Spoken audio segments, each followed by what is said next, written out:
এই যুদ্ধের শুরুটাতে আমরাই জয়ী হয়েছিলাম, কিন্তু শেষ রক্ষা হলো না।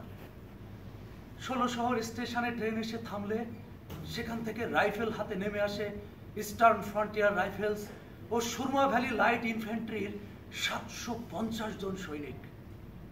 হতাহতদের রেখেই আমরা আমাদের অবস্থান পরিবর্তন করি। দুঃসময়ের রাতও ভোর হয়। ২৩শে এপ্রিল জালালাবাদের সূর্য যেন শহীদদের বুকে ও মুখে চুম্বন করে তাদেরকে অভিনন্দিত করলো।